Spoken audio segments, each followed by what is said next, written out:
Welcome, everybody. This is Southern California Water Dialogue. This is Connor Everts. I am the co-chair with DZINC, and I'll be your moderator and doing the questions and answers at the end.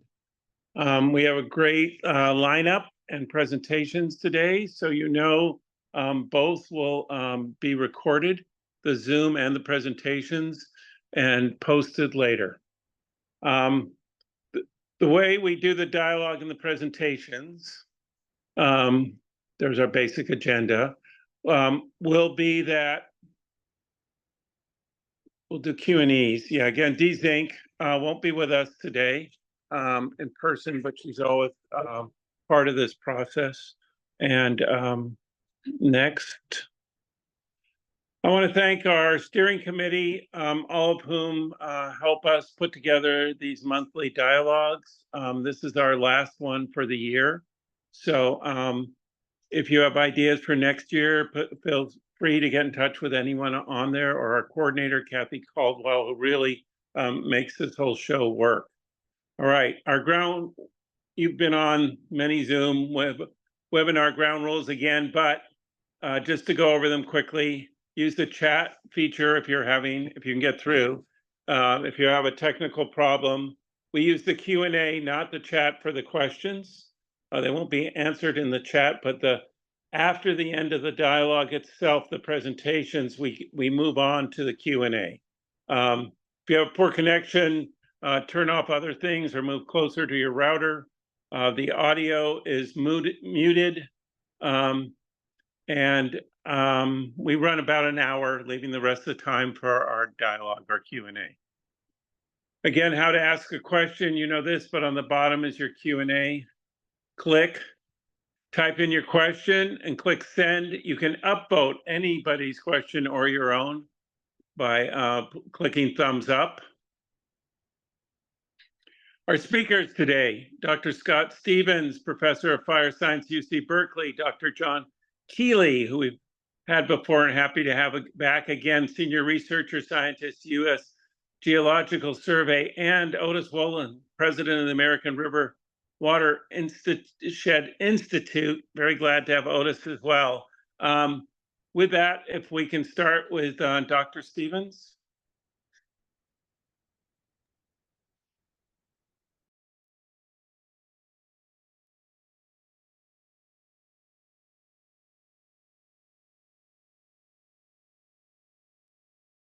Hello, everybody. Scott Stevens here, talking to you today inside my office at UC Berkeley. Hopefully generate some questions and interest in some of these things related to fire, water, and forest. So you see my title there, Water, Fire, and Biodiversity in the Sierra Nevada, a possible triple win. Turns out that picture right there is a place we're going to be talking about quite a bit. It's the Illilouette Creek Basin in Yosemite National Park. And why are we actually going to talk about that? Because there's been a lot of managed fire in this part of the country, so we're going to be able to learn from it. So here is just some ideas of what do we want to cover today, some objectives. First thing is, in 1968, there was actually a change in national policy of fire in the national parks. And in 1972, they adopted this change. What it meant was the first time that fires could be used proactively. Before that, national parks, at least in the western US, didn't use fire at all. The Everglades National Park did, but not out here in the western US. So lightning fires were allowed to go in and also prescribed burning. So this area I'll show you during my talk, Illilouette Creek Basin, actually is one of the areas that's had the most lightning fires managed by the National Park Service in Yosemite in the whole park. Probably one of 3 areas in all of western US, the Gila Wilderness, New Mexico, the Bob Marshall Wilderness between Idaho and Montana are 2 others. So what are we going to look at today in this area of Illilouette Creek? What are the burning patterns? What are the burning patterns of these lightning fires? Are they destructive? What characteristics do they have? How have they impacted the vegetation in this area? What's changed? And then how about the hydrology? Can we talk about the hydrology of this upper elevation watershed? We can. We'll talk about it.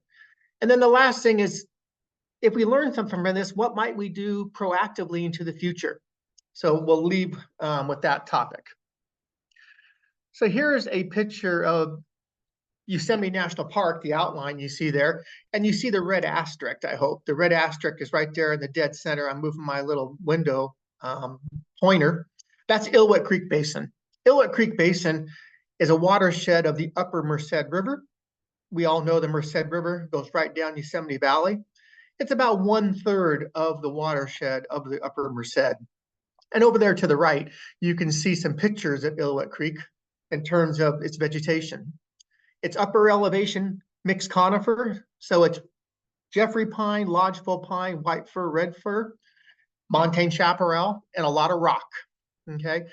It's about 45,000 acres or so, and it's had 50 years of fire use. 50 years, the park has been allowing many fires, not every fire, to actually burn in this country, and this is something that we're going to talk about today. And it's also a snow-dominated area, snow-dominated.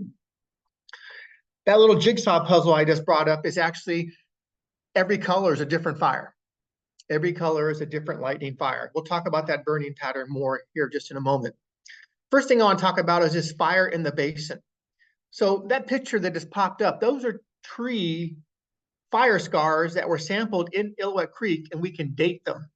So the little graph above, every horizontal line is one piece of wood, just like you see down there in the bottom of the picture. Every one of those vertical tick marks on that line is a dated fire scar, 1974, 1988, 1869. So fire used to be very, very common inside this basin until around 1875 when it ends. And then lo and behold, it starts up again in 1974, the first large fire that actually occurs in Illilouette Creek because of the change in fire policy. So one thing you can say about this, the Park Service was just as good as anybody else, like the Forest Service, putting out fires for a long time. So that fire history is from the Illilouette Creek Basin. Here's a picture of the 1974 Starr King fire taken by Jan van Wagendonk, the first large fire actually allowed inside the basin. Here's another one, the Hoover Fire, 2001, much more recent. So here you see the fire from a helicopter. If you look at the jigsaw puzzle of fires right here on the screen, you find out before fire suppression really hits or removal of fire return interval in the basin was around 6.3 years. And then from 74 to 2006, we need to update that a little bit. It's around 6.8 years. So the reintroduction of fire, the frequency of fire is very similar to what it was from the treeing record, which is kind of interesting. This picture here is really interesting. So what happens when the fires burn in the basin? So over here on the left, you see each of these polygons, a different color, is a different fire. And then you also see numbers, 7, 17, 1, 5. So when this fire I have my cursor on runs into a previous area that burned 7 years previously, it goes out on its own on the interface. This little enclave burned 5 years before the larger white fire surrounded it, goes out on its own. So the left fires, we call those fires that basically go out on their own, limited. On the right side of the screen, you see 30 years, 23 years, 24 years. Here you see other fires, which are actually the dark polygon burning right over the top. So after a number of years, you can eventually see the fire actually burn over and not be limited. If you do some statistics on this, you find out that around 9 years, if you basically are burning 9 years or less, when a current fire runs into a new fire, 9 years or less, they go out in all instances that we actually have encountered. If it's above 9 years before the last fire hits the new fire, then it basically separates on something called the burning index, which actually is just fire weather. A little bit more severe fire weather on the right, all reburn. A little bit on the left, you see that some of them reburn and some of them are limited. So about every 10 years or so. So a fire in this basin about every 10 years or so has this ability to self-limit the fire that comes along next with no suppression at all. So if you think about the basin, open patchy stands, there's a picture of it right down there below.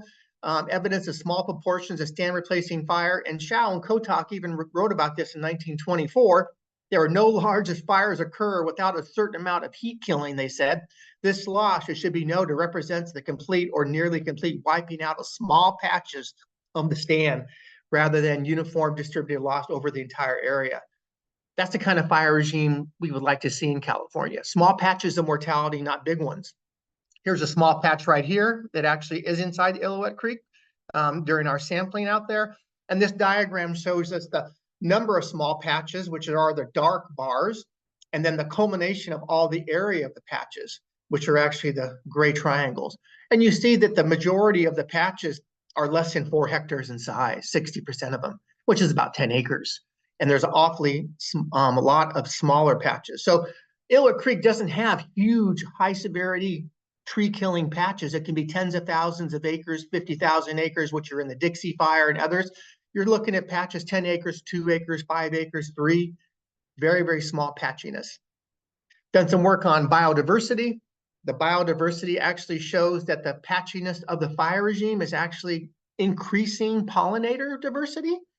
And we all know we had a 2012 to 2015 drought. And that drought actually was really profound in all parts of this area. And the pollinators actually were able to use other species of flowers inside these small high severity patches. So they were able to resist kind of this drought-induced floral resource scarcity. So the pollinators actually did better in the areas that had a mixed severity fire regime, areas with mortality and a more of a diverse understory. That was done by some colleagues. Now I want to spend a little time on this diagram. This is really something that's really, in some ways to me, is really, really shocking and also very interesting. So on the left side there, 1970, turns out in 1970, Yosemite National Park did a wall-to-wall aerial photography in black and white. So we were able to get those photographs. They're pretty good quality. We georeferenced them and we created essentially a vegetation map from those photographs. And you see that on the left. The gray areas are rock, high elevation areas. The green is forest, and you can see the brown is shrubland. So these are shrubs, and then a lot of forest that's green. Remember, this place also went through 100 years of fire suppression, didn't it, from the Tree record I showed you? From about 1875 to 1974, there was no fire here at all. And we actually have records of Yosemite National Park putting out those fires. So during that 100-year period, like a lot of places in California currently, we had increased tree cover, number of trees basically increased, number of trees per acre, a hectare, forest cover is all increasing. And that happened as well in Illilouette Creek. So this is our beginning point, about 1970, before the first fire, which happened in 1974. Off to the right is 2012, when we actually looked at the same place in Illilouette, the same image from left to right. And there you see, oh my goodness, it's changed a lot, hasn't it? You see a lot more of the yellow colors. You see a lot more of the brown colors. And it turns out the wet meadows increased by 200%. I'd call them wetlands inside this Illilouette Creek Basin. The dry meadows increased by 200%. Grasslands and early successional forest types. Shrublands increased by 30% from 1970 to 2012. And you can see a much higher heterogeneity. We just don't see large blocks of forest anymore, don't we?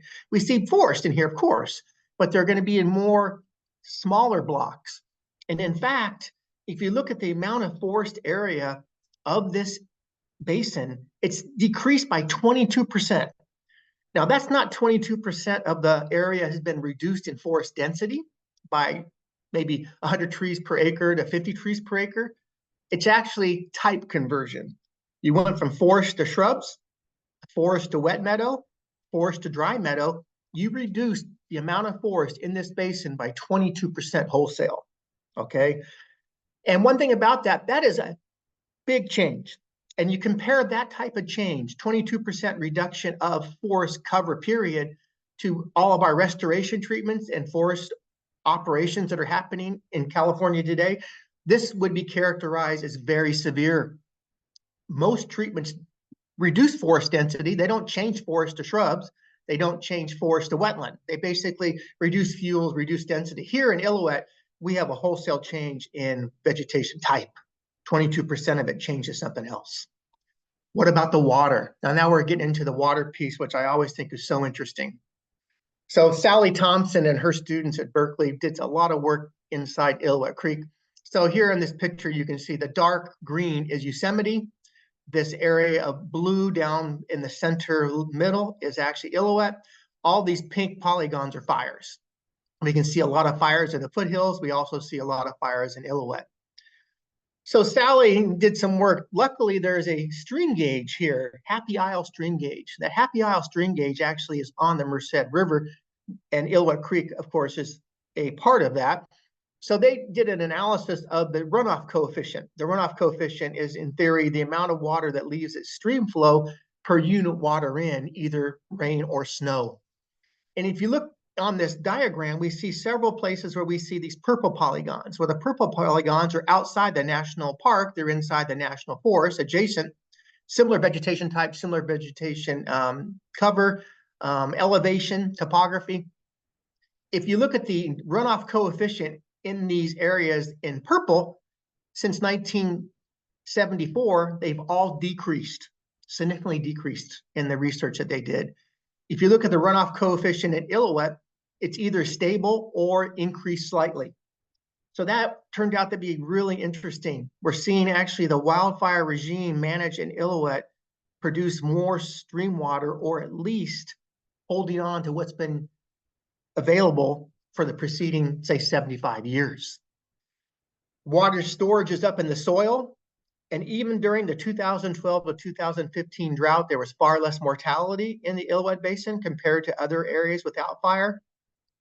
The fire severity, which is a measure of how many trees you're killing over what extent, what area, is stable in Illilouette since 1974, all the way up to the red fire that happened 2 years ago. We're not seeing increases in severity. We're not seeing mortality patches get larger. And the flood risk is unchanged. So this is really interesting to me because I've always felt that water is so important to our state. And I know many of you on here, today's talk is actually, this is your expertise even more than mine. But Illilouette Creek has been able to show us some really interesting aspects, not just of vegetation and fire, but also related to the hydrology. Another one of students in Sally Thompson's lab, Katia, actually tried to look into the future and use some global change scenarios and fire frequencies in Illilouette Creek, and wondered if we might see the same thing potentially in the future given climate change. And lo and behold, she wrote a paper that actually found that it does persist, that we do see the potential for increased runoff, about 20 millimeters per year over the basin, even up to 2070, when we actually take into account climate change. Another pretty interesting result. So I'm going to start summarizing up here. So what's happened? Fire suppression, the runoff ratio increased or stable in Illilouette in comparison to other areas adjacent that had no fire. Duration of spring snow melt is longer, something I didn't talk about, but cameras were actually installed to measure that. Soil water increase, less tree mortality during drought, stream discharge is up modestly, and deep storage is up in the basin. So here, I would say the use of lightning fire over these last 50 years has really provided benefits to water, forest, and biodiversity. We've even got a study in there right now looking at bats and birds that might be published later this year. So I call it a possible triple win. Pretty cool. You can actually get a more resilient forest, see some hydrological benefits, and also some biodiversity benefits. Now, a conclusion is, so California frequent fire forest. What's a frequent fire forest? Burns every 25 years or less in the past. So places that used to burn every decade or 2 or 3 in the past, they do have big problems today. We've seen it. You've seen things like Lake Oroville being upstream of the big giant North Complex fire that burned the majority of the middle fork of the Feather River. Huge watersheds being impacted by big fires, okay? This is happening, and climate change is making it worse. There's no doubt climate change is making these fires more common, but I argue it's not the biggest factor. It's actually less than half, far less than half. I'd say 25% of the problem in our frequent fire adapted forest is climate change driven. By far, it's the structure. the structure that's actually on the ground today, the number of trees per acre, the amount of fuel per acre, the continuity of those fuels. We have a lot of options to address this. Wildfire, like I just showed you, managed wildfire, prescribed burning, indigenous burning, restoration thinning. California's focused on this a great deal since 2016. You can see the numbers there in terms of amount of grants. Federal government's put a lot of money into this, but I'd be honest with you, I think the Forest Service is still not doing enough treatment, not even close, frankly. And I think some things like regulatory reform, and there's a paper there, Clark et al., that actually just came out where we talk about this. And we need a workforce to do this. We don't really have a workforce to do the restoration side. We have a pretty big suppression workforce, but not really a restoration workforce. Could be we can modify the mission a little bit of these suppression resources to actually move forward. So increased stream flow from wildfires in Illilouette, maybe about 20 to 30 millimeters per year, even under 2030 to 2070 climate change impacts, which is kind of cool. Rain dominated forest in Yosemite. We just started a new project that actually is rain dominated versus snow dominated. We started that this year to actually see if we can see different results or something interesting. And I'll just finish here with the next 1 to 2 decades is absolutely critical. We've got to do better conserving our frequent fire forests in this state. I would argue that federal, state managers and also water agencies might get together and do this collectively. I think it's going to take a little bit of some push, frankly, from outside, maybe from water agencies and even other people to continue to try to move this forward to get the restoration we need in our watersheds. And I'm still hopeful, but I'm also concerned. We cannot allow these large fires to continue to shape our landscapes. If we don't try to go to the root of the problem, we're going to continue to have these giant fires. I'm going to thank a bunch of people, including Jan van Wengendonk. There he is down there in the right-hand corner. Jan was instrumental in Yosemite research for decades. He passed away, unfortunately, about a year ago. With that, maybe I'll stop, and I could pass it on to John Keeley. So John Keeley is a research scientist for the USGS. He's also an adjunct professor at UCLA. So with that, I'll turn it over to John.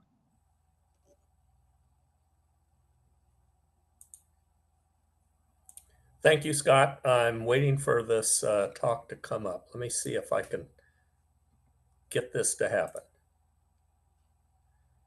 Can you see my screen now? I don't see it yet, John. Okay.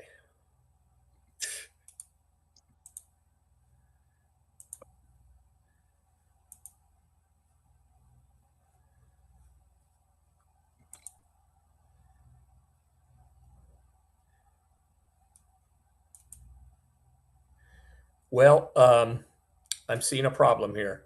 No, we don't.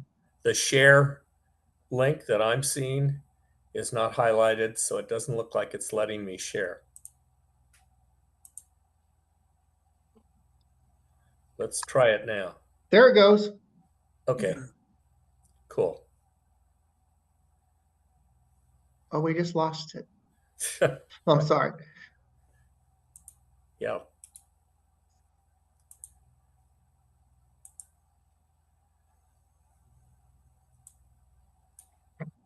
John, I could share it for you if you'd like. Yeah. Why don't we just do that?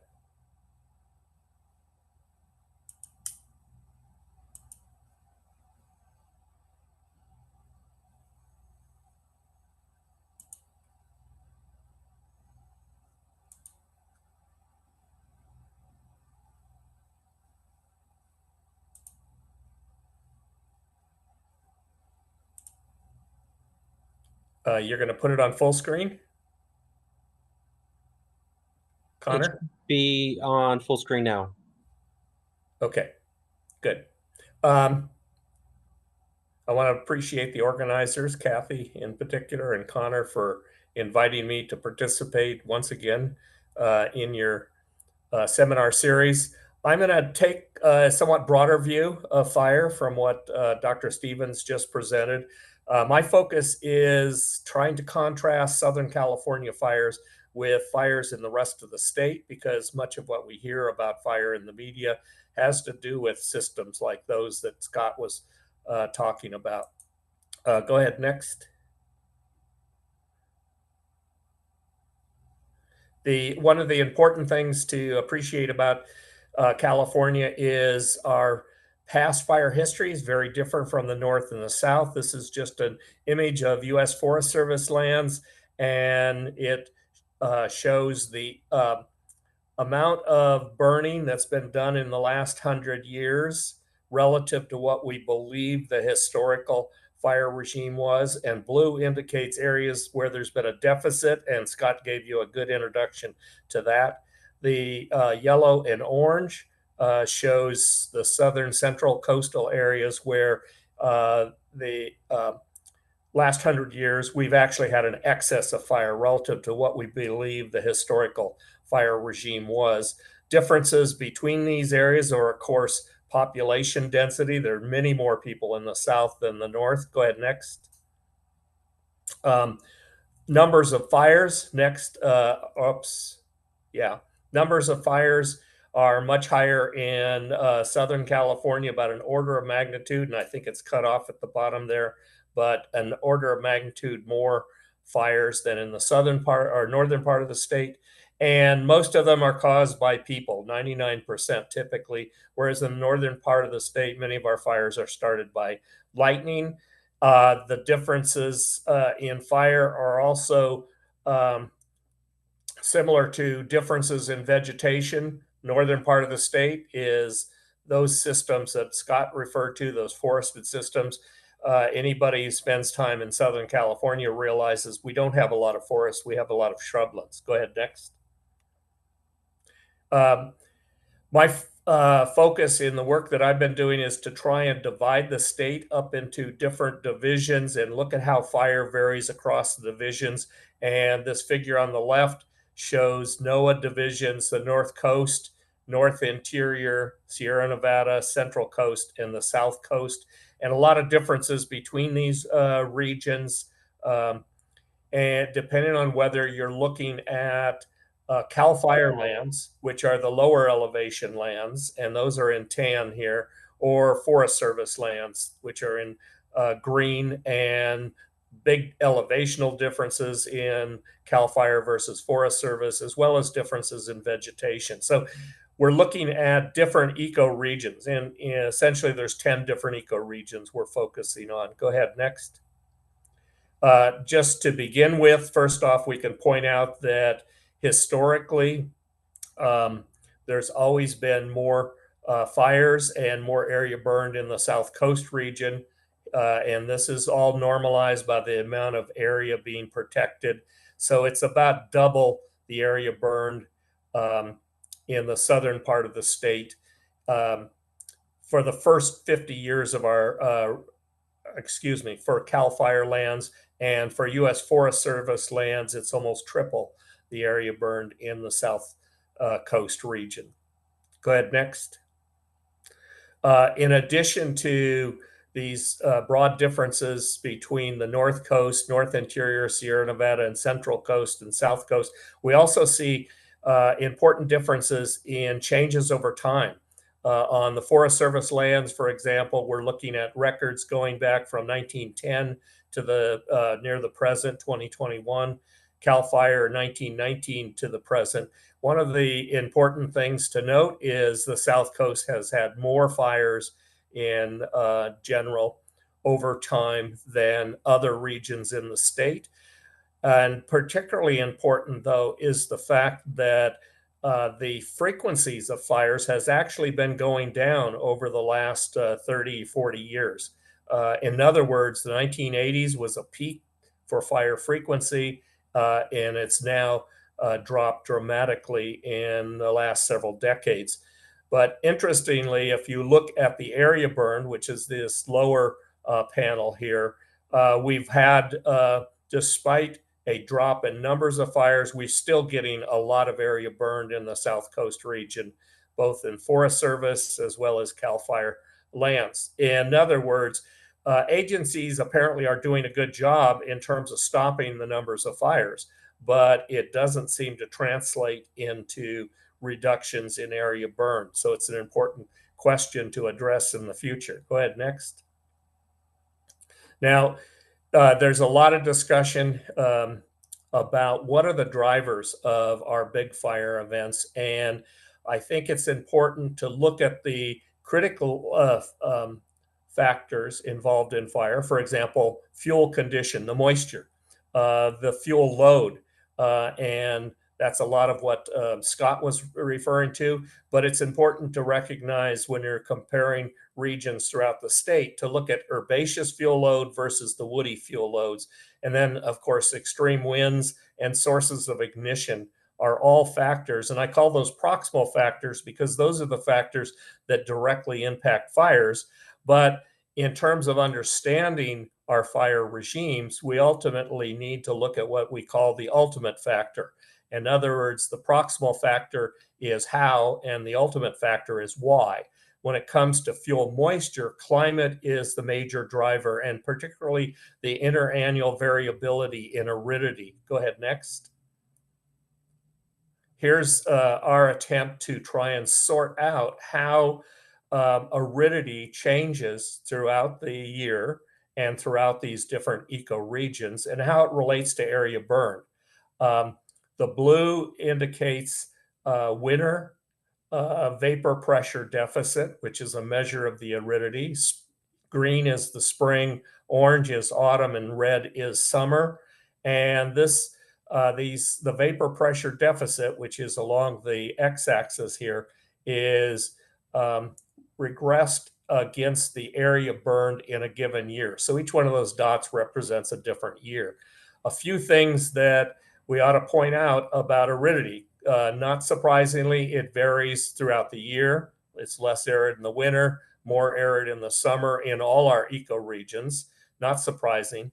But also, it's important to appreciate that the relationship between aridity and the area burned is highly significant in these northern regions of the state. In other words, forests are much more susceptible to aridity from year to year. And so if across time, we see increases in area burn as the season becomes more arid. But that's less prominent in other parts of the state. For example, central coast, we see no relationship between aridity and area burn. In the South Coast, we do have a slightly significant effect of aridity, but surprisingly too, we also see it in the autumn as well as in the summer. Go ahead, next. Now, the other important factor, one that Scott discussed, fuel loads. Let me start by just talking about herbaceous fuel loads. Go ahead, next. The herbaceous fuel loads we're talking about are basically grassland fuels, and they're very different and they have very different impacts. And the relationship to climate is very different between that and the fuels that Scott was referring to, the woody fuels in the understory of the forest. Go ahead, next. Now, I'm not going to go into this in a lot of detail. I'll just point out we've looked at the 5 different ecoregions in the state, as well as CAL FIRE Forest Service lands, and we've looked at them in the early part of the record, 1910 or 1919 to 1969, and the later part. And I'll just point out some conclusions that we've drawn. What we've regressed in this table is all the climate parameters versus area burned. And one of the things that's important in terms of understanding the role of herbaceous fuel loads, in other words, grasslands, is in all of the regions we see either on CAL FIRE or both CAL FIRE and Forest Service lands, we see one of the biggest drivers of area burn is the opposite of aridity. In other words, low summer aridity is associated with high area burn in the North Coast CAL FIRE lands, and the same with the North Interior CAL FIRE lands. In the South Coast, we see, for example, low aridity in the previous 5 years. In other words, if you have 5 years of wet conditions, we have more area burned in grassland and some shrublands. Go ahead, next. We can skip that. Go ahead. The other factor, the one that Scott talked about, and I won't say a lot about, is woody fuels. Go ahead, next. And one of the points that Scott was trying to bring out is that the fire suppression policy has eliminated natural fires in many parts of forest in the state, particularly North Coast, North Interior. And what we're looking at here is fire perimeters for the largest fire in each of these regions: North Coast, North Interior, Sierra Nevada, Central Coast, and the South Coast. So the red outline here is the largest fire outline. In this case, North Interior, it was the Dixie Fire. And the colored areas indicate those areas that were burned in the prior 100 years. And what we see is there's large patches, for example, within the Dixie Fire that never had a fire before it occurred in 2021. And we've quantified that. This is for the North Coast, North Interior, Sierra Nevada, Central Coast, and Southern California, or South Coast. The area burned within that perimeter, or the area within the perimeter that had never had a fire since 1910. And what we see is all these forested landscapes, 2/3 to 3/4 of the perimeter had never had a recorded fire. This is exactly what Scott was talking about. Much of that landscape had an anomalous accumulation of fuels. And another way of looking at it is you can take the entire region, for example, the North Interior, and you can calculate over the last 100 years how much of it is burned relative to how much area there is. And it produces what is referred to as the fire rotation interval. And in these forested landscapes, the fire rotation interval is well over 100 years. In other words, in the North Coast, it would take 130 years to burn that entire landscape in the North Coast. Compare that with the South Coast area, the largest fire, the Thomas Fire, only 8% of that landscape, that's this fire here, only 8% of that landscape had never had a recorded fire. And the fire rotation interval is much less than half of what it is in these other regions. So we got lots of fire in the South Coast. Our problem is almost the opposite of Scott's problem of not having enough fire. Go ahead, next. Extreme winds. This is something that anyone in Southern California has got to be very familiar with. Go ahead, next. This is just an illustration across the North Coast, North Interior, Sierra Nevada, Central Coast, and the South Coast. And here we're just looking at wind direction. And these northern areas, the predominant wind direction during fires, and this is for fires over 5,000 hectares, is these blue bars here, which are from the southwest. When we look at the areas in the South Coast region, you'll see the color of the bars is very different. The red and tan represent fires coming out of the north or east or northeast areas. So we get fires blowing under different wind conditions. And at the bottom here, we see the proportion of fires over 5,000 hectares that are due to extreme winds. And we see generally this isn't an issue in some of the regions like the North Coast and the Sierra Nevada, but it's certainly a factor in the South Coast, and it's a factor in parts of the North Interior. And these North Interior fires, for example, the Camp Fire that destroyed much of the town of Paradise, is an illustration of one of these northeast winds that were extremely high velocity winds responsible. But in the South Coast, this is almost always the case with our big fires. Go ahead, next. A couple things to note about fires in the South Coast, which, as most of you probably know, are due to Santa Ana winds. And this is just a distribution in the South Coast region of Santa Ana wind events. And this is the percentage of wind events over the last 70 years. And how much area they burn. And this is the 0 area class. In other words, 2/3 of the Santa Ana wind events have no fire associated with them at all. So it's not the presence of a Santa Ana wind that causes area to be burned. What it is somebody lighting a fire because, and I say somebody because almost all our fires during Santa Ana wind events, or I shouldn't say almost all of our fires during Santa Ana wind events are due to human ignition sources. And so it's important in terms of understanding how we deal with these fires in the future is to understand what are the causes of or the sources of ignition when we do move from just a Santa Ana wind with no fire to an extreme Santa Ana wind driven fire. And in the South Coast region, the prominent factors are arson and power lines. And power lines have become an extremely important part of the issues. Go ahead, next.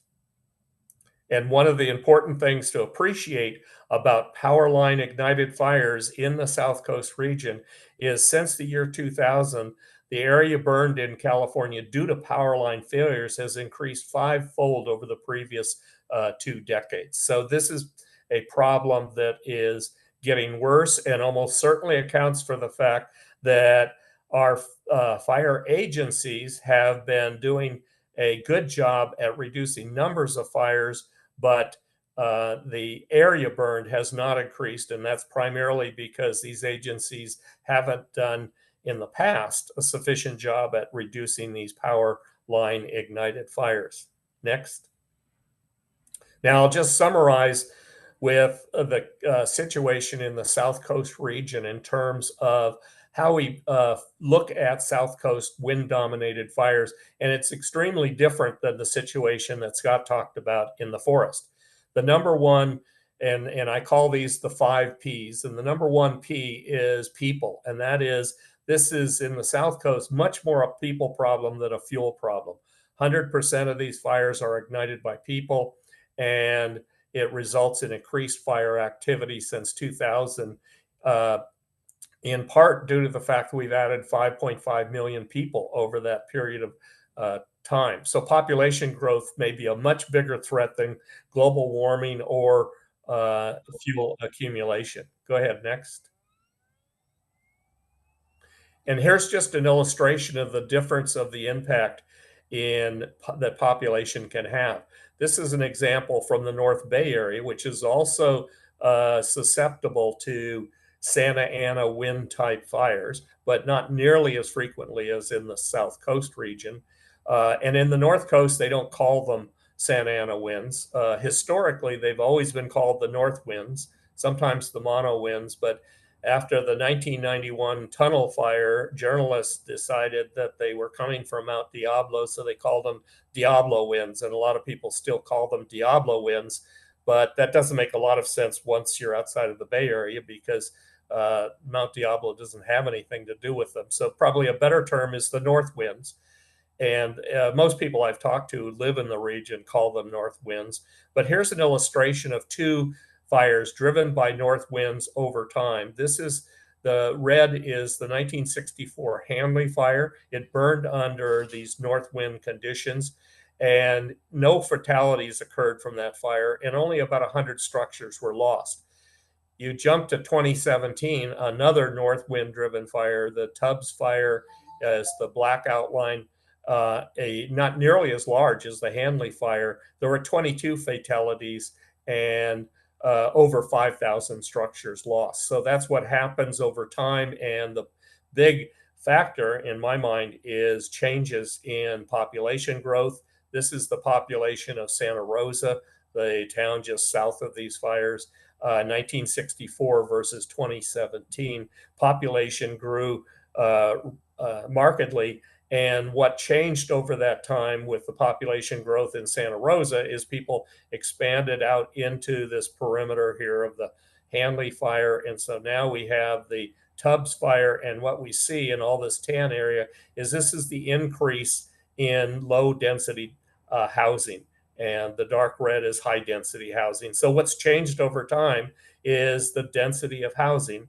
And what comes with housing density is power line development. And this 2017 Tubbs fire was ignited by power line failures. And a lot of our fires in the north, for example, the Camp Fire that destroyed the town of Paradise was one ignited by a power line failure. So power line failures are a big concern, mostly in Southern California, but some parts of the northern part of the state. And it's really driven by population growth. Next. And just to summarize some of the last points here of this 5 P's principles is, what can we do? The most important thing in the areas that Scott talked about is fuel treatments. In other words, increasing prescription burning to reduce that anomalous fuel load. In the South Coast, the number one thing we can do is fire prevention. We need to focus on how to better prevent fires on these landscapes. And certainly the power companies have gotten that message, and perhaps driven by lawsuits against San Diego Gas and Electric initially, and then more recently the PG&E lawsuits. Although I have talked to these agencies and they claim they haven't responded to the lawsuits, they just responded to their personal responsibility for these fires, which is a good thing. A number of things the power companies have been doing in San Diego Gas and Electric, this perhaps has had a real impact because they started in 2007.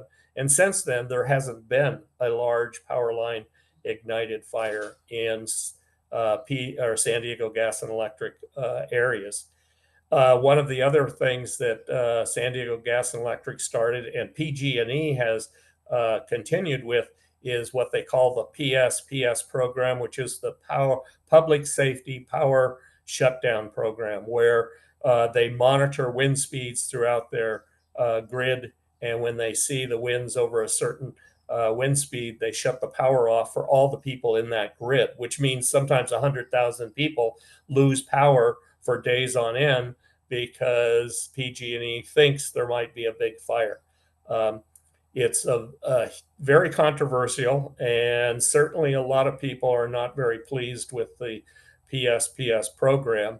On the positive side, in my mind, is one of the things about the PSPS program is, in the past, the people primarily concerned about wildfires were those who lived at the interface between urban and wildland areas, because they're the ones vulnerable. Now that people all over the region are going to experience power shutdowns, I think it's captured the attention of many more people, the whole fire problem. Planning is another issue that ought to be addressed. For a very long time, we've attempted to limit development in areas vulnerable to earthquakes and floods, but we haven't had fire zoning, and that's perhaps something we need to give some thought to. Fourth is protection. There's something landowners can do.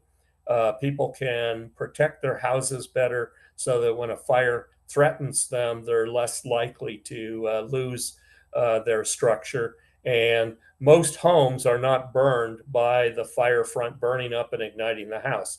Most homes are lost because embers blow onto the roof, get into the attic, and ignite the house. So there are a lot of things that have been addressed of how we can reduce embers getting into the attic and other ways of protecting the home from embers. And lastly, I would just say prediction is something that is really needed in terms of being able to better predict when a extreme wind event occurs, of where it's going to head, and also the ability to better communicate that information to the public as well as to fire agencies. And I'll end it there. Thank you.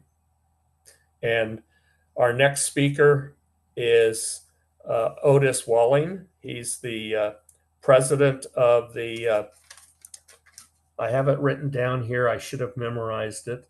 He's the president of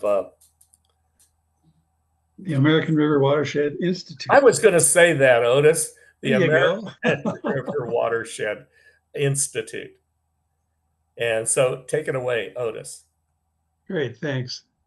And we're going to look at the a question of scale, and have a little bit of fun. Hopefully, some colorful pictures as well. This is the Bear River you're looking at in that picture. And this is where the Bear River is located, parallel to Route 80. This is a fire history map, and it's showing that this corridor northeast of Sacramento, which is the American River to the Yuba River with the Bear River in the middle, has not burned in 150 years. There's the fire history. It's basically, you can see it on the right a little closer. It's one of the few areas where you look up towards Chico and the Feather River, how many historical fires there have been. Down where we are, it hasn't burned in 150 years. And so it was August 4th that here you go. There's a little bit of smoke on the horizon. You notice all of this meadow area, that 12 years ago when we bought that property looked exactly like that hillside. That's part of our defensible space. But I was standing there on the patio, looked out, and 20 minutes later, that's what exploded, looked like an atomic bomb. And we evacuated. So 36 hours later, this is the river fire. You can see there were just enormous resources were brought to this fire. It was just serendipitous. Had this fire not happened the very moment it happened, it would have been a lot worse. Basically, had been big fires in both Northern and Southern California, and both of those fires, they essentially had decommissioned the resources, and they were actually driving up Route 5 towards Sacramento and driving down Route 5 from Redding towards Sacramento. And all of the planes at McClellan were free. So they threw resources on this like you could not believe. Anyway, you can see the severity of the fire. Notice up here is Rollins Reservoir. That'll be kind of an anchor for some of the maps we're looking. And you see over in the right here, this little circle, that's my house. And here's our neighborhood where there's actually been quite a lot of defensible space and fuel reduction. So this is what the canyon looked like. You can see it's pretty toasty. It really got hot. So that's basically what we were looking at. And this is the extent of the fire. Here's that Rollins Reservoir is going to be our anchor in these maps. It only burned about 1.5 miles or 2 miles long. 2,600 acre fire burned 140 structures. And the reason why CAL FIRE allocated virtually everybody that was on the road and that could get in the air was, you'll notice that this is the least populated area. Look what the population density is here around Route 80, up around Route 174. Over here is Route 49. You can see all of these parcels and all of these houses. Had that fire gotten away, or had the Diablo winds come in, it would have been a catastrophe that would have put the Paradise Fire into just by scale, it would have been much bigger. And we call it Diablo winds not because it comes or goes from Mount Diablo. We call it Diablo winds because it's the devil. I change gears here a little bit. Up here on the right, you can see on the map, that's Rollins Reservoir again, and that fire burned that 1 mile or 1.5 miles that I'm hoping you're able to see the cursor. Nevada Irrigation District had proposed a dam for that area. It was called Centennial Dam. It was first conceived of in 1926. It was basically going to be head to tail dam from Rollins down to here's the tailwater of Combie Reservoir and Combie Dam. This whole area was going to be flooded with this reservoir. And as of September 25th this year, NID basically gave up the ghost. They abandoned the project, too costly, 1,000 reasons why it was abandoned. And you know, of course, one of the main is cost. There hasn't been an on-stream dam built in the Sierra for the last 50 years in California. Environmental reasons, lots of reasons why. So they had purchased all of these parcels in Brown. So with this dam, the dam project now shattered, we're wondering who's going to pick up these pieces. And the proposal that we're working on post dam is that all of this area, this part in the middle, is a Placer County park operated on land that was owned by California Fish and Wildlife. We would like to see a fish and wildlife corridor here that is managed for a fire ecosystem and managed intensively so it gets to prescribed burning.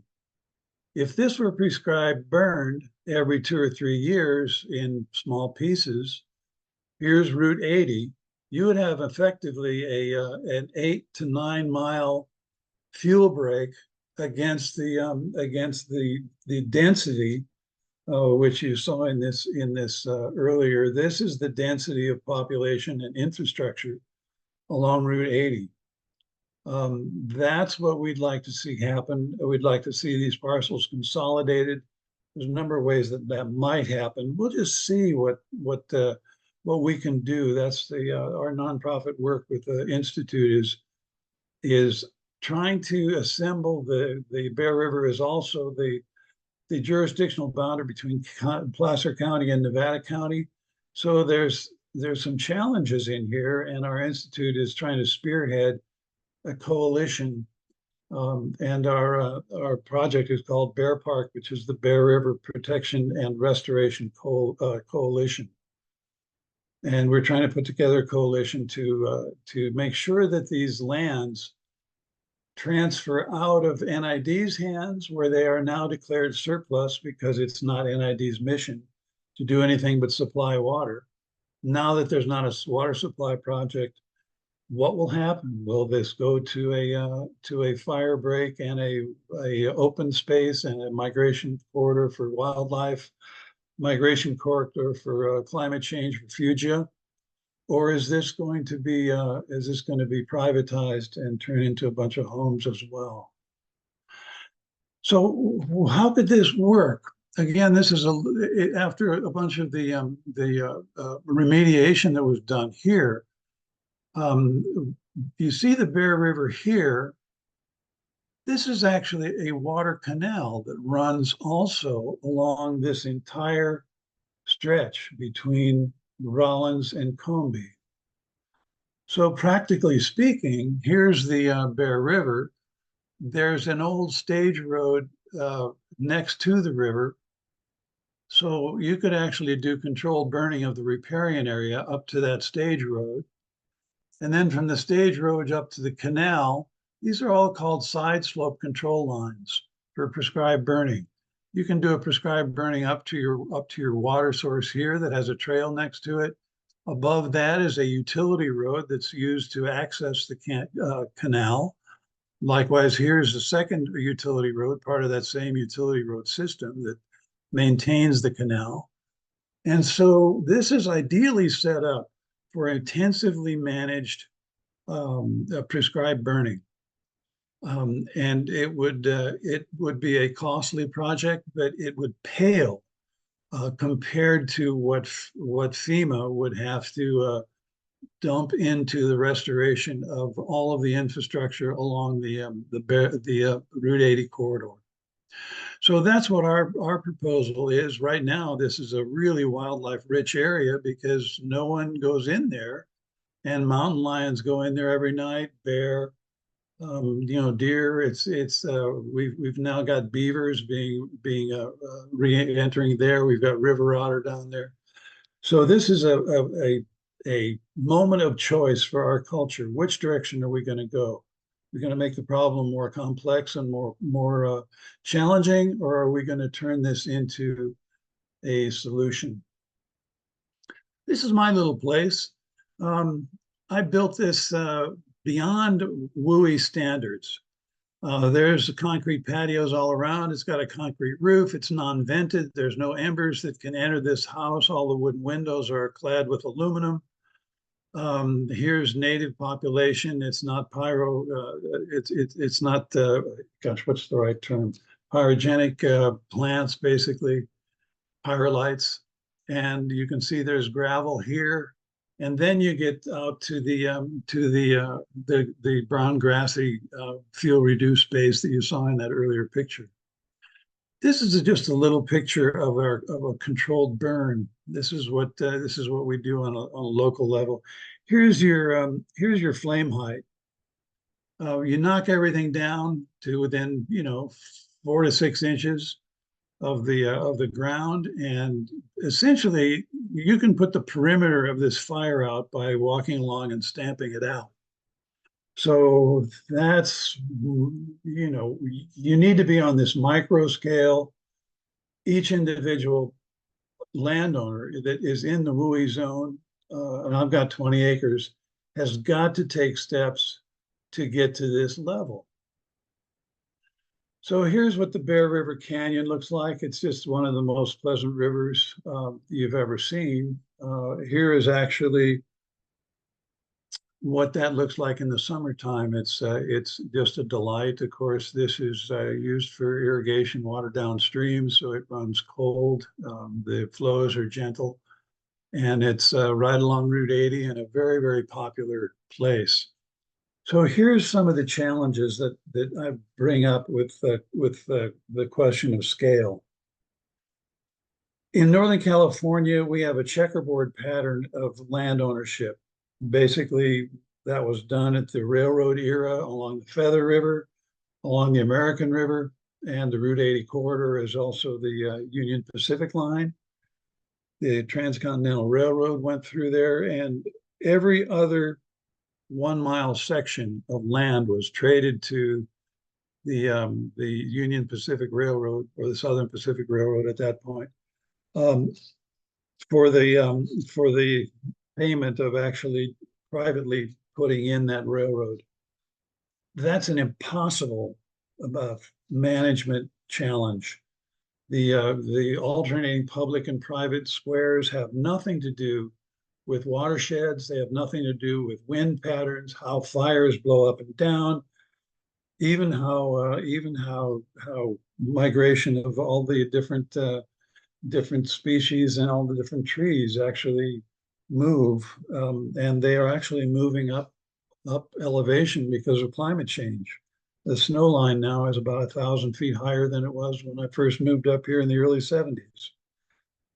So I look at Prop 4, and Prop 4 looks at land acquisition, but it's piecemeal. And I worry that we're never going to get to the time where we sit down and say, we have to consolidate all of this insane public and private checkerboard land management.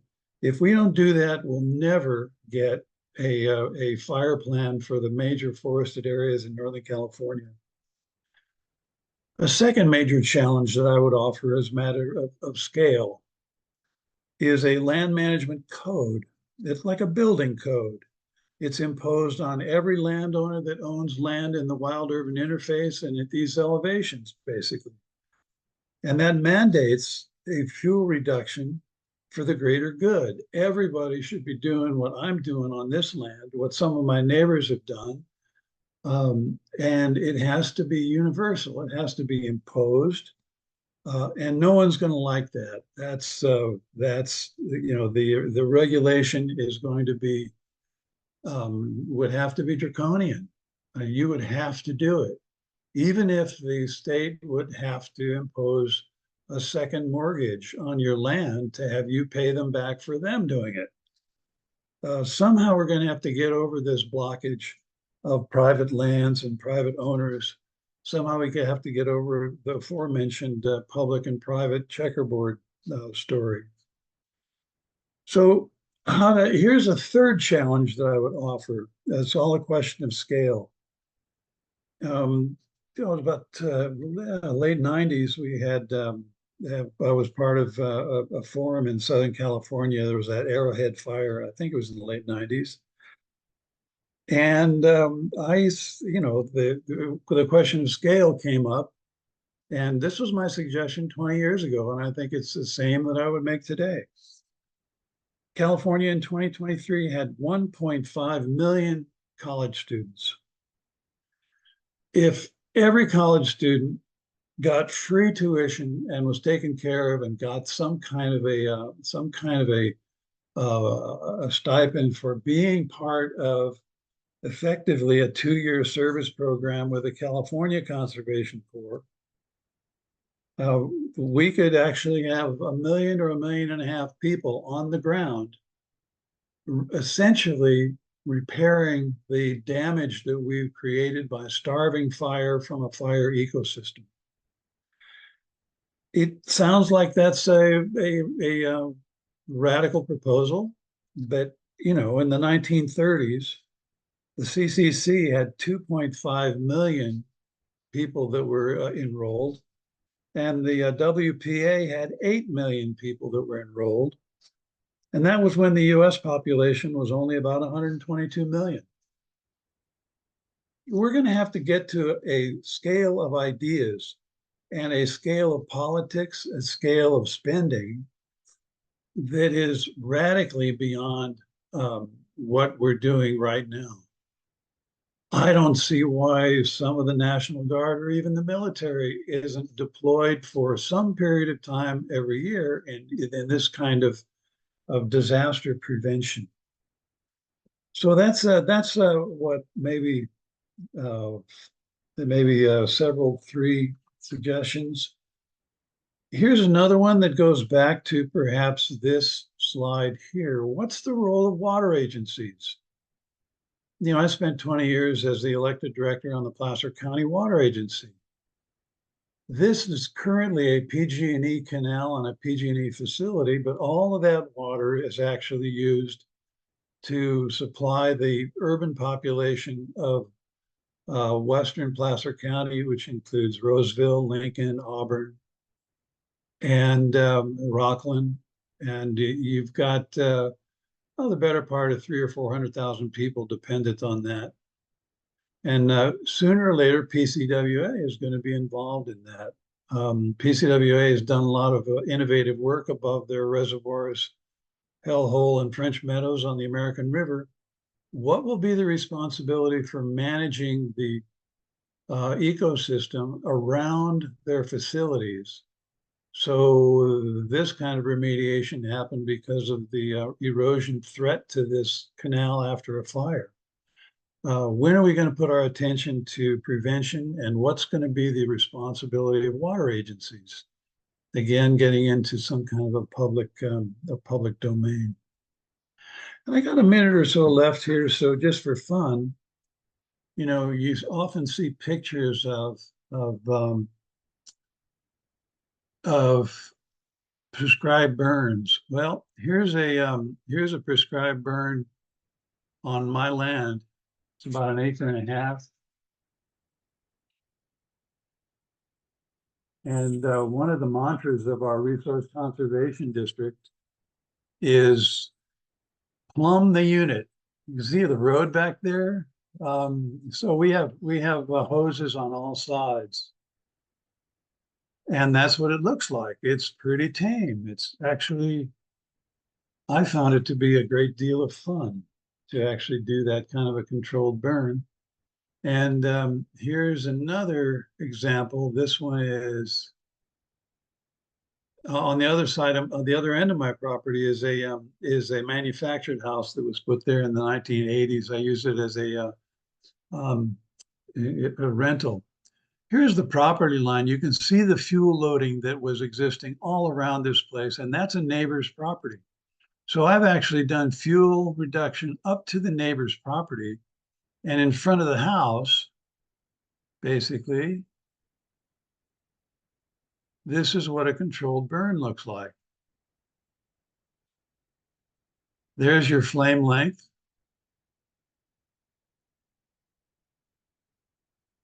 And that's the hillside, basically.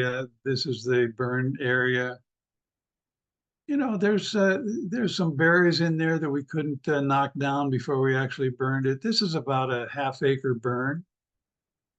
And if you get down to the end of here, you can actually see the fuel loading. Yeah, the fuel loading again of the neighbor's property. So you did, I'm actually doing the best I can with the constraints. Um, so here you go. That's what it looks like on a micro scale. And somehow we've got to collectively put that kind of micro effort into the macro situation by employing a couple of million people and getting to work. I don't know how else to do it. So that's just some ideas from where we are on the ground, and hopefully we can open to questions at this point and have some fun.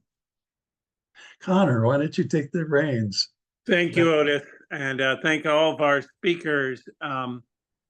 It is a lot of information and a practitioner at work. Full disclosure, I've known Otis for a long time, and we've worked together on the power conference, and I've seen the property through time. I haven't seen it through the latest transition of his work, so it'll be interesting to go up there again. Having grown up in the canyon in Southern California and had fires rim the canyon and feel those devil winds or Santana winds blow through, I can see the speed that the fire can jump from hillside to hillside across ridges. Same when I was in Ojai and the whole valley fire was on rim and we were dependent on the winds on whether we had to evacuate the whole community and try to fight off the fire, or luckily the winds turned and went out towards the wilderness where they let it burn. Anyway, we've got a few questions today. I want to make sure we get to them.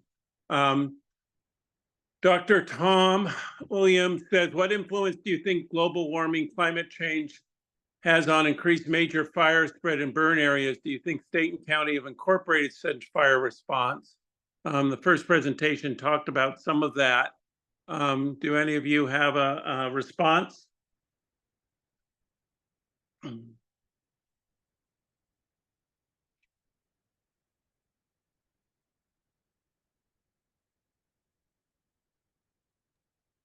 I could just talk just briefly about that. I think the other panelists could too.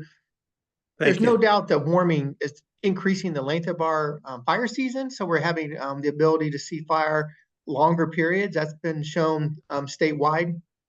And I do think that counties and the state are trying to reconcile with these issues. I know Otis has talked about kind of what individuals can do. I think that's really powerful, what individuals can do collectively. So I do think the state and counties are trying to reckon with this, but as you know, we're still a growing state. John pointed out the growth in Southern California, and we live in a state, I call our state the pyro state. Of course, we're called the Golden State, right? But when you look at just the amount of fire that happens, both unintentional and some places actually damaging, some places we need it. Fire in California have been together since the last 10, 11,000 years. So I think we can do more. And it's something that, as Otis has talked about, we have to collectively work on. Otherwise, I think we just continue to chase our tail. That's just a couple of comments from me. Thanks, Scott. Anyone else? Otherwise, we have a few questions by charming. Yeah, I'll Evelyn. add in a few comments. I think there's every reason to believe that global warming is exacerbating fire problems. Doesn't matter what part of the state you're in. It appears to be a bigger factor in forests, and that's largely because forest fires are dependent upon fuel moisture in the fuels, and it plays a bigger role than in other parts of the state. And so when we have very dry conditions, those forests are more susceptible to burning. I think where there is a mistaken belief is when people suggest that global warming is the cause of our big fires. And I would agree with what Scott had to say. It's not the cause of our big fires, but it certainly is exacerbating the situation. And there's no question climate always plays a role. A good illustration is this year's fires. We had extremely dry summer that lasted for a long time. And so when we got fires like in Southern California, the airport fire in Orange County, that was burning under conditions that were extraordinarily dry for an extended period of time. There's no reason to believe that climate didn't play a big role in that fire, because that was a fire that, unlike our worst ones, was not driven by Santa Ana winds. But certainly the climate played a huge role. Now, whether that was anthropogenic climate change is open for discussion. I don't think there's any evidence that it was due to climate change, but that is something that has to be answered down the line. You know, I would say that it's neither this nor that. It's both. You know, I've been up here 50 years. The winds are stronger than they've ever been. The fuel load, the moisture is lower than it's ever been. The soil moisture is lower than it's ever been. The droughts are becoming record. The more wind and those kind of conditions we have, the fewer days that we have to actually do prescribed burning. You know, and so I think you have to really look at it. It's a combination of all of the above. All right, thank you all. Charlie Nebelin asked Scott, with more soil retaining water and increasing runoff, is there more or less water recharging groundwater? Interesting question. You know, the colleagues that did the hydrology work with me, I mentioned Sally Thompson and also Gabrielle and Katia, they used the RHESIS model. So the RHESIS is a model, hydrology model that was used to evaluate kind of the water fluxes at Illilouette Creek Basin. We also took a lot of empirical measurements as well. And when you look at RHESIS and where does the water go, deep water ground charge, just, you know, storage is actually, the RHESIS model did pick up that was also a factor. More water is being stored into the soil. And their papers that I had cited on the presentation give all the details. But the RHESIS model at least said that we're also seeing deep water storage and more soil moisture. All right, thank you. Charmy's really interested in this issue. We got, what about the correlation between trees and shrub? And are you saying the trees are using more water, so less soil retention? Question mark. Yeah, when you look at the kind of the changes in hydrology, I think there are a couple of things going on. Certainly, like you say, evapotranspiration and also interception. So interception is simply going to be the interception of the precipitation by vegetation. It could be rain or it could be snow. And if it's intercepted, it can be sublimated or even evaporate into the atmosphere. It doesn't even get to the ground. And we had measurements out there from our weather stations and also cameras that showed that, not surprisingly, others have shown that for decades. More vegetation cover actually intercepts more precip, we get less in the ground. And of course, like you mentioned too, trees just use more water. You know, they use more water, so they're actually going to use more of the water that comes into the basin versus shrubs and grass. So you'll see changes in water flux then. The other piece that's interesting too is kind of the snow physics. So snow gets on the ground, some shade helps it persist longer. And some of the work that our colleagues are working on is, you know, what size of an opening actually helps retain snow, help it not to be intercepted by forest canopy. And it looks like a few hectares.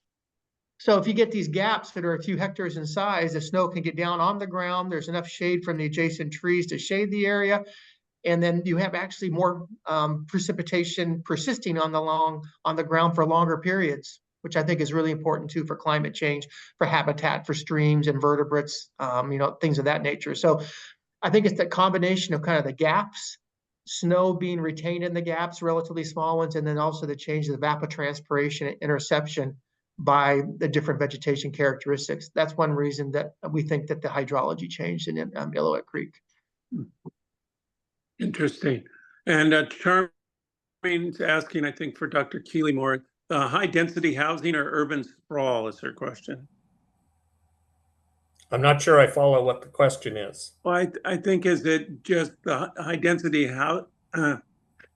is it the high density housing itself, or is it actually the fact that we're sprawling out into areas that are more susceptible to fires and less defensible as well? Yeah, it's no question. It's the spread out into watersheds that are fairly dangerous watersheds. Right. And it's because along with that development is an increase in the power grid, an increase in power lines, more possibilities for ignition. So it's not the high density, because in that example I showed from Santa Rosa, the most development that occurred within that watershed was low density housing.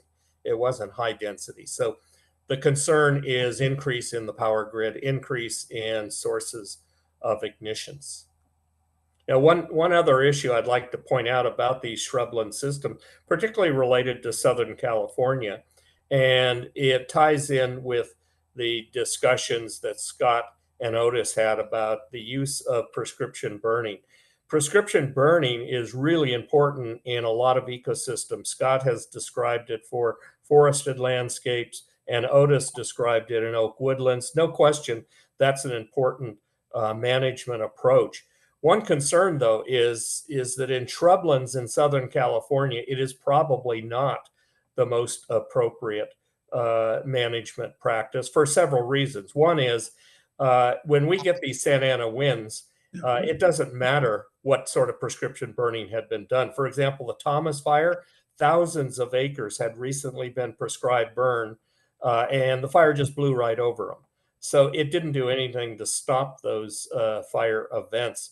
The other issue, though, I'll bring up is if we burn these shrublands at too high an interval, we actually can sacrifice resources. The majority of shrubs in our shrublands are what we call obligate seeders. They can't resprout after a fire. They have to come back from a seed bank, and they need a period of time to develop that seed bank. And we've been studying what that length of time is. And it appears that for some of our shrubs like ceanothus, we need 15 years without a fire, or that species will be extirpated from the site. With manzanitas, it's more like 25 years. And that's a concern not only because we're likely to lose biodiversity, but I had an interesting discussion this week with a couple geologists who have been studying the debris flows in Montecito after the big fires there. And what they've been doing is looking at the entire watershed, and they're seeing above the Montecito debris flow thousands of small erosion areas that appear to be tied to type conversion from too much fire that eliminated the shrubs, replaced them with grass, and now they're seeing literally thousands of landslides, small landslides, but they think they contribute to the bigger debris flows. Right. Excellent points. Thank you for that. Charming says to Otis, your solutions are quite thought-provoking. That's why we have dialogues like this. And she also wanted to thank all of the speakers, as I do, for that she enjoyed your presentations. We have one last question from Craig Caldwalder saying that given the number of wildfires caused by the power line-based ignitions, how much of a potential reduction in uncontrolled wildfires might be reduced by requiring replacement of uninsulated power lines with insulated power lines? And would that be a significant requirement that might be addressed by state legislation? I think it's a question that should be addressed by one of the power companies. They have experts who are focusing on that. SDG&E and PG&E, they have put a huge amount of money into addressing fire issues. You go to the fire people at SDG&E, and they have a huge room that's filled with monitors, and they're monitoring what's going on with the wind with their power lines. And they put in a lot of thought about all the other things they can do besides just monitoring. And number one is maintenance, better maintenance of the systems themselves. And certainly with PG&E, the Camp Fire, for example, that was the major problem there is lack of maintenance. And so there's a lot that can be done, but I'm not the person to answer it. And I think all three of the power companies have experts who can answer that. Yeah, John, I agree with you. The attention they're putting into it comes out of the court cases that they've lost over the last 10 years. And, for Pacific Gas and Electric, $1 billion here, $1 billion there, pretty soon you have to start paying attention to lawsuits that are forcing you to pay out for these power line fires. I just want one last thing on there are some tree ring studies that have been done on very old sugar pines, and at this elevation, the Sierra, the native or the natural fire return of lightning return, basically 1200, 1300 AD, basically every 10 or 15 years. You get into 1400, 1500, 1600, 1700, and early 1800s, the fire return is like every 2 to 3 years. That's because the Nishanan, the Maidu, and the Modoc were basically burning every 2 or 3 years. That was their ideal condition. And what their fires looked like is sometimes they would do a fire ring, and they'd build a big pit in the middle, and basically start a charcoal fire in the middle, and then they would do a rim fire, which would burn towards the center and make all the grasshoppers jump into the charcoal fire, and that was kind of an early version of French fries. It was actually, they had a lot of fun with fire. So, yeah, I have fun with fire. You can see the fires that we had. I'm kind of a pyromaniac in a wholesome, good way. And Well- one place you can really see that impact of Native American burning, and Scott can address this because he's actually studied burning in those landscapes, is the evidence is pretty clear that the natural fire regime, certainly in the more coastal redwood areas, was very long interval fires. But the Native Americans were burning quite a bit. And in fact, everybody I've been able to find who's done studies on fire regimes in that area all point to the fact that much of this burning was probably, much if not all of it, was being done by Native Americans. And there's good evidence that they were doing lots and lots of burning in areas that naturally would have gone a very long period of time without fire, particularly in the coast redwood because of the summer fogs.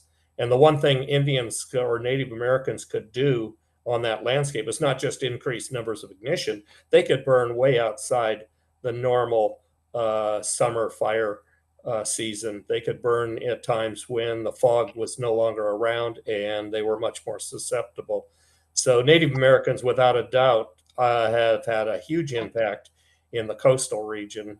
In other parts of the state, I suspect the Sierra Nevada was less important, but Scott could comment on that. No, I agree with John, with you and Otis on this. I think indigenous stewardship of lands for thousands of years was profound. And I've been able to work with a few tribes now, and I've been thrilled to do it. And when you hear just their connection to land, their philosophy, their long-term, in some ways, it's a lot like what Otis talks about. A lot of people doing work individually through tribes and doing it for a long period. And like you, John, I know you've written about this. You've had papers in Journal of Biogeography in this. I think there's a renaissance in that. I think there might be a renaissance now of more indigenous-led stewardship that could help us in California if indigenous people choose to work with us. Here's a question for you, Scott. I'd like your opinion. When we're trying to put prescription burning back in the landscape to emulate Native American burning, is that cultural restoration and not ecological restoration? That's a great question, John. When I burn with indigenous people, I've done it a few times. Ron Good is one of them. Ron Good is North Fork Mono. He actually is a Mariposa. And when he burns, he actually says the primary objective is cultural. He actually says that over and over again. He says both for him and his tribal members and his young people, that this fire is predominantly cultural. And by the way, we're doing some other things ecological too, but this is a cultural enterprise. And I've heard that from many indigenous leaders. Well, thanks. I appreciate that comment. I want to thank all of you. That was kind of a fascinating ending to where we are now and where we may be going. This was an excellent discussion. I want to thank all three of you. I want to thank everyone who participated. And I wanted to not forget Joanne Carrillo for her work and staffing, and also Gary Hansen, who does all our technical support as well. We live in a time that feels like an age of disasters and the extremes of climate. Fires can be calamitous to those who directly impacted them, not just the people and property, but the animals and the fish and what's created in the silt and runoff. But at the same time, there is a moment of renewal You know, if it comes back gradually, you can see the green popping out of the black over time. And we're living with all those contrasts. So we're going to have to continue all this work and bring, as Otis said, a lot more into it. Thank you all. We have no dialogue in the coming 2 months. We go dark and then we'll be back in January. And I'm glad we had this in the previous months to deal with fires often as we found ourselves in the midst of them and high winds and hot weather running very late this year. Thank you all. Good night and good luck. Thank you. Bye.